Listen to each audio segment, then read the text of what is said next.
Hello mga ka-solar, magme-maintenance tayo ng ating inverter dahil maalikabok na siya. So let's go!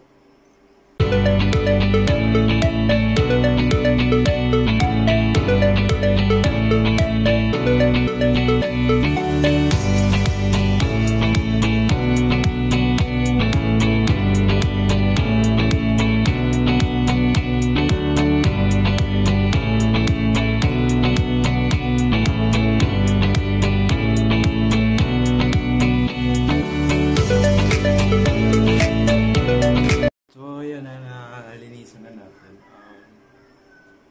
Tanggal na din natin pa yung desktop dito sa dito sa gilid.